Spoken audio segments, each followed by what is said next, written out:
A grisly murder that is back in the headlines today. We're going to be talking about the Bedford, Virginia murders with a new twist. A twist that'll capture your sleuth skills. This and more on this episode of Charlie Crimebuster. Yep, it's what some people are calling the fastest minutes in podcasting.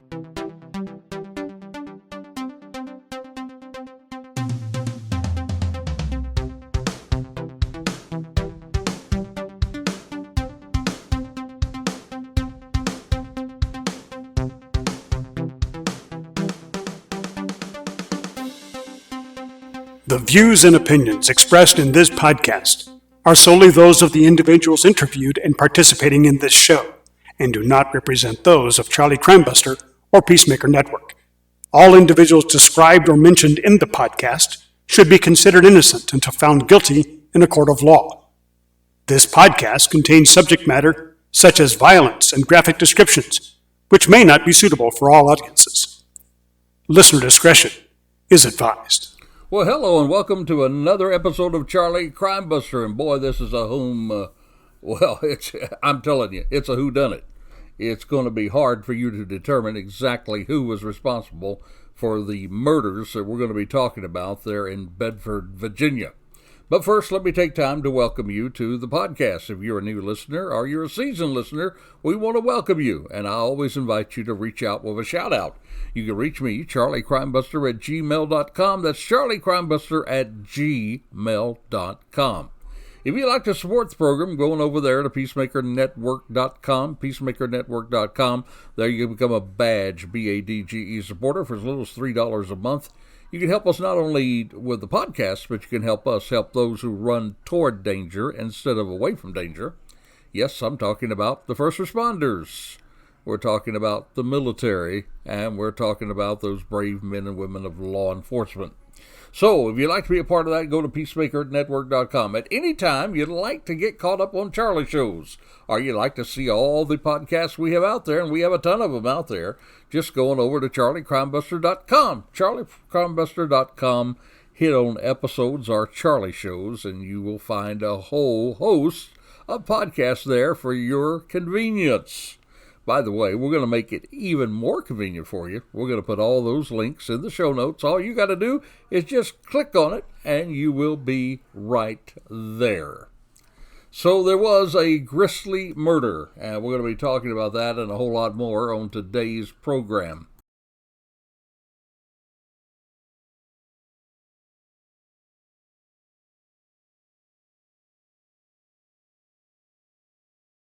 Now, Derek and Nancy Haysom, they had retired to the beautiful central Virginia area that is in the center of the beautiful Blue Ridge Mountains. They had a very prestigious home, a house in the woods, even named the home, and they were ready to continue to enjoy their golden years of retirement. After all, they had worked hard in life. They were successful. Now, this was their second marriage, and they had children from their other marriages, but this one appeared to be one that would last the rest of their lives. That is, my friend, until the morning of April the 3rd, 1985, when their dead bodies, they were found, slashed and stabbed to death in their home. Derek had been stabbed 36 times. His neck was cut from side to side, almost taking his head off. And Nancy, she was lying in a pool of blood not too far from her husband. Seemed like she was trying to get to the phone to call for help there in the kitchen. And her throat, too, had been cut side by side. It was a truly gruesome murder. It had the appearance of what some people call a rage, R-A-G-E, murder, which means there's a lot of passion for it. And, my friend, there were several rabbit holes for investigators to go down. Now, some thought it was a result of some cult. Even state investigators thought the crime scene had the markings of occult killings. And remember, this was not too long after Helter Skelter with Charles Manson. There was even a V cut on Derek's chin. And it appeared to some investigators, now get this, that some people had been dancing in the blood. Now, one of the investigators, he said he thought it was a gang of people that had done the killing. Now, for sure, there were additional suspects. There was a young lady who had dated one of their sons and had been rejected in that relationship. And people thought that she felt very bitter about it, that she would be a good suspect, but she was eliminated. Then there were two men who were stopped not far away, not long from there, and those two men had a knife. Actually, it hid it in the back seat of a patrol car. That's why cops always need to check their seat before they get on their tour of duty and after they conclude their tour of duty. And they found that this person had left a knife behind, one of this couple, and they had later actually killed and stabbed somebody else with knives again. However, all that went away. These guys were eliminated. But then, my friend, everything changed because their own daughter, Derek and Nancy's own daughter, Elizabeth, and her young boyfriend, Jens, well, they had left the country. They fled to England, where they lived under assumed names and were, quote unquote, on the run from investigators.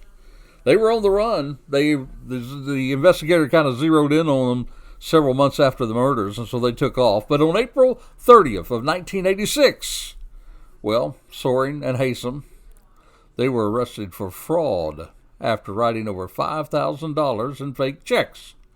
Now, that would be worth in today's value. It would be like $13,577.17. That's what experts tell us. So they just kited a whole bunch of checks. They were also using false papers, and they had lied to the police in London, England. And it was after they were arrested for financial crimes in another country that the local investigators were notified that they had found these two that were on the run. And the local investigators, well, they flew across the big pond to interview the couple. Now, under questioning by British, American, West German, and Virginia authorities, well, Jens Soring, he confessed to the double murder several times to several authorities, even including medical people. Now, on the other hand, the so-called love of his life, well, she had no trouble at all throwing him under the bus. She said, and we told you about this on part 1, she said that they went on a weekend trip to Washington, D.C., that her boyfriend Jens, well, he was going to drive down, speak to the parents about the relationship. Because now, according to her, now remember, according to her parents did not approve of their relationship. Well, Jens, he was going to go down and try to reason with them.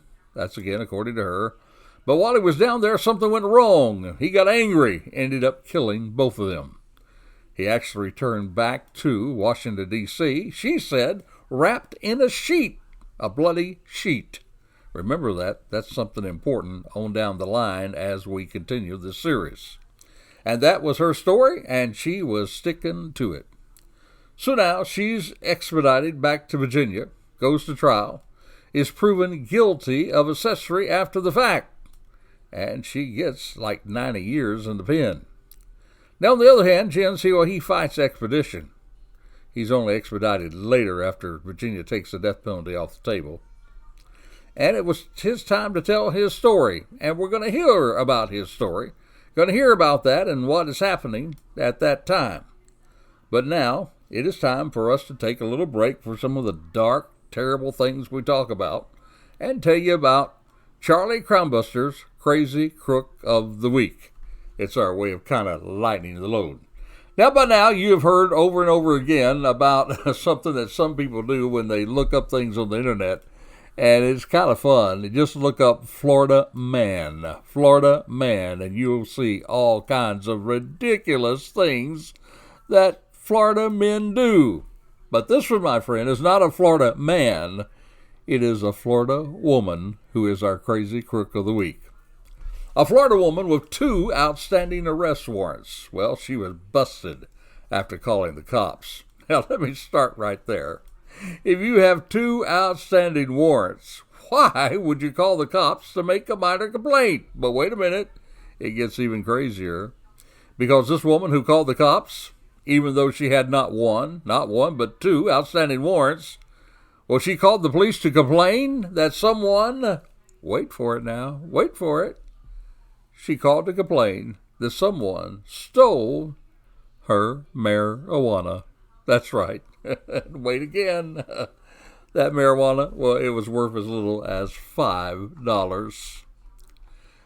Lily Rinker, 23 years of age, made the complaint at 2 a.m. last Thursday from a Best Western in Stuart, Florida. Now, Stuart's a little coastal city we have here, about 40 miles north of West Palm Beach. That's according to a police report shared by the Smoking Gun. She told an arriving officer that there was a man by the name of Carlos, whom she only recently met, that he left her motel room after taking half of a gram of pot, worth as little as $5, maybe even up to $10. And he got that from a larger stash of $30, which she had there in her grinder. Now, Rinker stated she did not know what to do, so she just decided to call the popo, the police. That's what a probable cause affidavit said. Well, police then discovered that this now Jupiter resident, well, she had an open arrest warrant in Palm Beach County. Now, she has been described as a former University of Cincinnati College golfer. I don't know about you, but I think maybe she should have stayed at the university and got a little more sense, don't you think? So this woman, my friend, this college golfer, who called the cops even though she had 2 outstanding warrants, to complain that somebody stole about $5 worth of her illegal pot. Well, she is indeed Charlie Crimebuster's crazy crook of the week. Now back to our main focus. Part 1, you heard that Elizabeth Haysom's account of her parents' murder. Well, today you're going to hear Part 2, and we hear Jen Soring's account of that murder. Now, Jen Soring, he was born on August the 1st it was, in 1966. Actually was born in Bangkok. He was the son of a German diplomat. And they moved to the United States in 1977, and he graduated, that is, Jens did, from the Lovett School in Atlanta, Georgia in 1984. He had then attended the University of Virginia, where, by the way, he was a scholar, and he was going there on a full scholarship because of how smart and brilliant he was. You're going to find out later he wasn't quite that brilliant. But there, he entered into a relationship with a fellow student by the name of Elizabeth Haysom, who is the daughter of the slain couple that we've been talking about. Now, there were plenty of people who thought that the couple just, quote, unquote, did not go together. She was outgoing. She was kind of wild. People said that she would light up the room when she walked into the room. Well, Jens, on the other hand, he wasn't quite that bubbly personality. In fact, he wasn't liked very well by his fellow students. More than one person stated they just could not see how this couple could be together because of the differences. But they did all each of them liked to write. They were intelligent. According to Elizabeth, she was attracted because he was a foreigner. He was from another country. And she, too, was from another country. So they had that in common. So, after investigators went down those rabbit holes, they began to focus on both Jens and Elizabeth. They first questioned Elizabeth, if you recall, and she said that they were in Washington, D.C. over the weekend, and that was their alibi. But then when investigators checked the mileage on the rental car, it just did not add up. But it did add up. It did add up to a trip back down to Bedford there, where the parents lived, and back to Washington, D.C., and then back to Charlottesville. Those miles fit just perfectly. So now investigators are taking a close look at Elizabeth. Elizabeth, she says, I have nothing to hide, gives her fingerprints, gives her blood. But they had a hard time getting a hold of Jens. He seemed to be evading them. But then he went in for a one-time interview, and they, again, tried to get his fingerprints, but he refused, said, I got to think it over. Wouldn't give him his blood. He refused, said, I got to think it over. And during that time, after he left to think it over, guess what? The couple hightailed it out. They left the country. They went to another country. And now, so the couple has been arrested in England. Now, Haysom, she waived extradition, actually went back, pled guilty to accessory after the fact. And then she testified against her boyfriend. After all, Jens, he had confessed to the double murder several times to several authorities there in England. And Jens also, instead of going along to be extradited, he fought extradition, fought that on the basis that capital punishment and that exposure to the so-called death row phenomenon that emotional stress felt by prisoners on death row, oh my, terrible that they have stress even though they took other people's lives, right? But they were saying, his lawyers were saying, that it would constitute an inhuman or degrading treatment. And that, my friend, in England, it was forbidden by something called Article 3 of the European Convention on Human Rights. So it was on July the 7th, 1989. The European Court of Human Rights, they agreed with that assessment, and they ruled in Soring versus the United Kingdom that extradition to countries where the accused faces the death row is unlawful. Well, after this decision, the authorities in Bedford County, they had to make a decision. Did they want to try him? If they wanted to try him, then they would have to agree not to pursue the death penalty. And they thought, well, maybe we can at least get him for life. And so he was extradited back to the United States. That was around January, January the 12th, 1990. So now, he's ready to take the stand. Now remember, time and time again, he has confessed to the double murder. But now, my friend, now he takes a stand. Some actually expect him to go ahead and confess to the killings, but instead, his story has now changed. And he says that his confession wasn't true, that he only confessed to save the love of his life from the death penalty. Now, he said he thought that since he was not an American citizen and he was the son of a diplomat, and he was the son of a diplomat, the only problem was, to get diplomatic immunity, the diplomat has to be stationed at an embassy. His dad was not stationed at an embassy, but it was a consulate in Atlanta, Georgia. But that wasn't what he thought. He thought at least he would just get a light sentence, maybe serve it back in Germany. Again, he was incorrect in that because his father was not assigned to an embassy, but was assigned to the consulate. But he said that wasn't what he was thinking. He thought that what he was doing was noble because he could save his girlfriend from the death penalty, and that was the reason he confessed, to save the love of his life, Elizabeth, from the death penalty. But now the love of his life, well, she returned that favor by throwing him under the bus. Remember the part one? We talked about how she said what really happened was that Jens went down there and he did the killing. But now it's time for us to hear part two. Let's hear what Jens has to say about what happened. Are you ready for this? Well, here we go, ready or not. Well, Jens did agree. He agreed that they both had taken a trip by rental car to Washington, D.C. from their college campus in Charlottesville. And they both knew now that they were in trouble because the miles did not back up what they had said. So he says now that what happened, they were in Washington and they were having dinner. Wonderful evening, just relaxing. But then Elizabeth told Jens that she needed to go back from Washington, needed to go back down to Charlottesville. Now, it is a proven fact that Elizabeth did dabble in drugs. She had pretty much maybe a drug habit. So she said she needed to deliver drugs from Washington, D.C. for her pusher because she owed certain money to that pusher. Jens first offered to pay whatever money. She said, no, that won't work. Doesn't work that way. And then he offered to go along with her as she took those drugs from Washington, D.C. back to Charlottesville.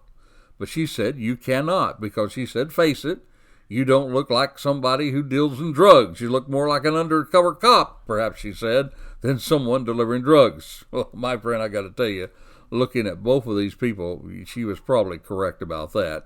You see, Jens, he had nerd written all over him, whereas Elizabeth, she was quite an exciting woman to be around, according to a lot of people. You see, something of that nature she told Jens. So, okay, he took that. And he then said that she, according to him, that he should stay behind and that he should purchase movie tickets, order room service, so she could have an alibi in case her parents asked about where she was. Apparently her parents was on her case quite a bit. Now remember, Elizabeth's story was that she was the one who stayed behind and created an alibi while Jens did the deed. But now he's flipped the script. he says that she took the vehicle. She went back to the area of her parents, and that it was her, not him, that killed their parents. Now, to add to the confusion, there's been writings that's been found where they write letters back and forth, and they loved their writing skills, so they kept all the letters, which really was very, very dumb on their part if they were trying to evade a murder charge. But those murders, both of them, actually talked about doing something harmful to her parents, or that her parents would be no more, that her parents would be killed, that voodoo would somehow, wipe them off the face of the earth. There was all kinds of inclinations, and there are all kinds of things that pointed to the fact that, according to these letters, Elizabeth was not very happy with her parents, and she hated her parents. Well, we know a lot of teenagers and older teens go through that stage, but this stage was a little darker than for most people. So he said she took the vehicle, went back to her parents, and that it was she, not him, that killed her parents. So, here we have it. Here is the mystery. That even right to this day, not anybody really can say what happened. Only two people really know what happened, it appears, and that's Derek and Nancy. Or maybe there is more. Hang on. Hang on to your hats. There's a lot more to this story. So here we are, folks.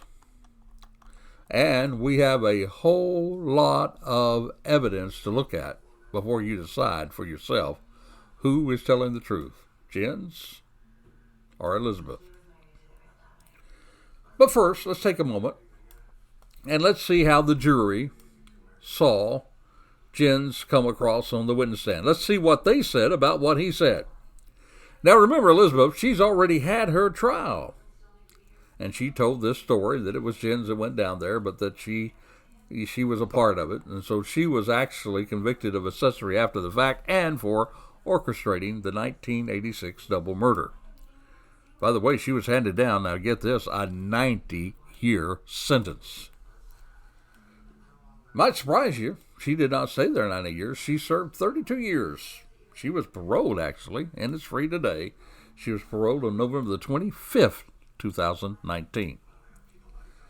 Now, what happened to Soren? What happened to his story when he told the jury those things? Well, he too was found guilty.